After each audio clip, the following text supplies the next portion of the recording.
When we arrived this morning, there were footprints in the quarry and several sides of our wall. The wall had been kind of hacked at by somebody, had a go at our site, which is kind of depressing. And they're sending over police to guard the site for the rest of our fieldwork, which is really nice. What happens after that is still to be decided. Susie, Rob, you have just got back from Morocco again. How'd it go? I have. It was really, really productive. Every time I go there, I never quite know what's going to happen. Like I have a plan. I don't go there without a plan, but I have a plan. And quite. Don't worry, I'm not the funding council now. You don't have to justify Thanks, Bob. what you're doing. Okay. And we get there and kind of something amazing happens, and it's incredible, and we find incredible things. And this is the third time that we have gone to specifically kind of excavate something and specifically, with a target in mind, and amazing stuff happened and much better than I thought that we could possibly have envisaged before we went. So yeah, it was very, very successful. I mean, it has been incredibly complicated, but yeah, I've been working in Morocco now with this team at the university in Fez, the University of Sidi, Mohamed Ben Abdellah, for 8 years. So I first went out there and met up with Driss in 2018. And I think this was my 7th trip to Morocco. But every time we publish something, the value of the fossils that are from this place go up, basically. So we are faced with this situation where the fossils are continuously being illegally excavated by diggers.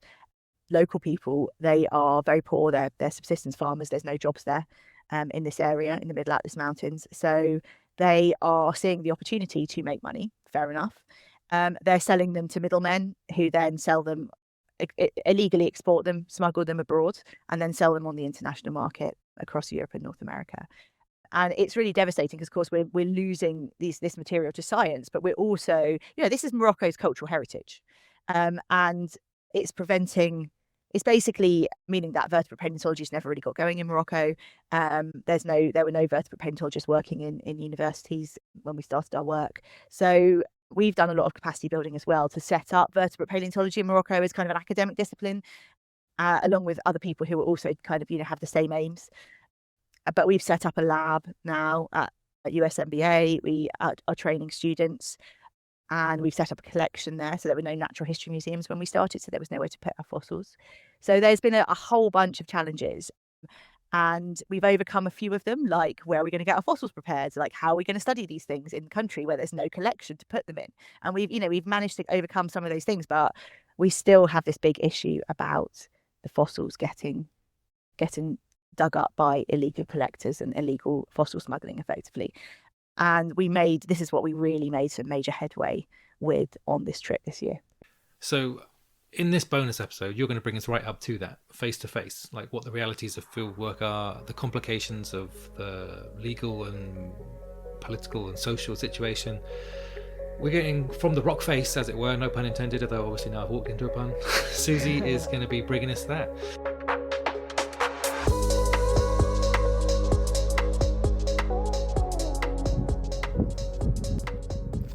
Okay, hi Fossil Files fans. In an unusual episode and a change from normal, I'm going to be recording some episodes, part of an episode here for you, for our subscribers, for on my fieldwork, which is in the Middle Atlas Mountains of Morocco.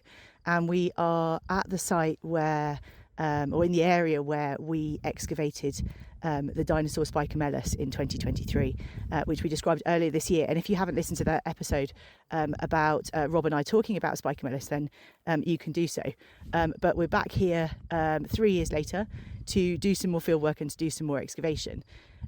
We're on day 3. Day 2 and day 1 were spent reviewing the sites that we previously have looked at and found bone, and it's fair to say that the area has been really damaged by the commercial collectors here. So there's a lot of local people who there's no jobs in the area, so they have taken to digging and finding bones and selling them to fossil dealers who then sell them up the chain and eventually onto the international market.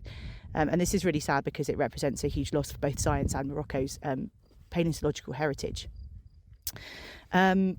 We explored a couple of sites over the last 2 days and have found that they have been really devastated by the local diggers. Our site at where we excavated Spicomellus has been excavated a huge amount, so they've gone back about 5 metres back and about 10 metres down into the cliff, all with hand tools, all with pickaxes.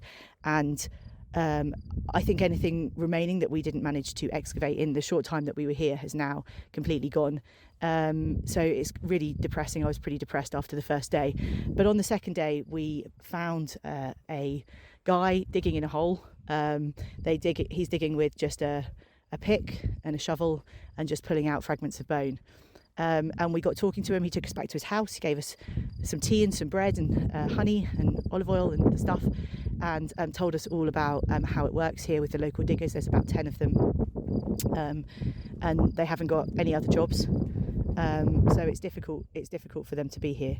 But he took us to a couple of places where he's found bone, and an exposure that we'd never found before, which is on a relatively gentle slope, where he has found bone in the past. And we have decided that we are going to try and excavate here.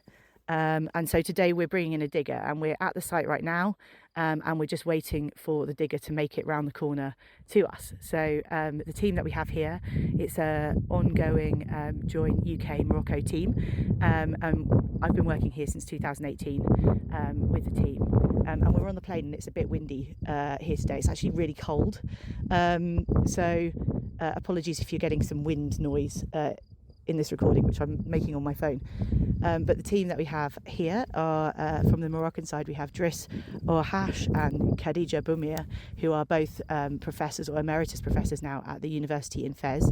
Kawtar Ech-Charay, who recently finished her PhD on geoheritage of this area with Driss. And then from the UK side, there's myself, Richard Butler, who's a paleontologist at the University of Birmingham, Pim Kaskes, who is a Marie Curie Fellow at the Natural History Museum with me, and then Simon Wills, who's a scientific associate at the Natural History Museum. So we're all here and eagerly awaiting the digger to see what we can find today. So I'll check back in later and also post some photos and let you know how we're getting on.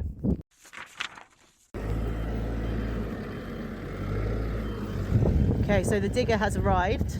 There was a small issue with a valley where everybody had to grab pickaxes. I mean, I say everybody, not me, obviously.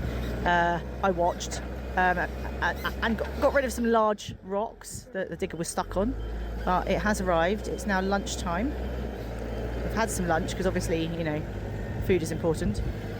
And you can probably hear the digger has now started to scrape the surface and remove the overburden.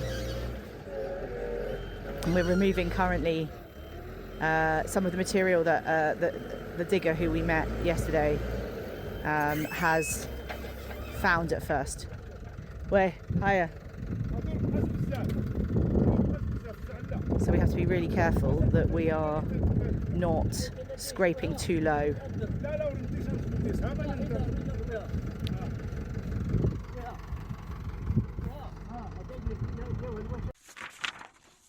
Okay, so exciting times here in the Middle Atlas. We have been digging now for probably 2 hours with the digger, and we have cleared quite a big area and finally are just starting to find some bone. That was a preview of our latest bonus episode. You can find the full content on our Patreon. The Fossil Files was created by Robert Sansom and Susanna Maidman. Fossil Files is a labour of love created in our spare time with no budget. So we really welcome any support you can provide us via our Patreon. There you can access bonus content and join in the discussion by posting your own questions or even participate in live episodes. In either case, we want to hear what you think. You can let us know what you thought about the topics we discussed or make suggestions for future papers in our social media channels. You can find links to our Blue Sky, Instagram and YouTube channels on our website fossils.libsyn.com.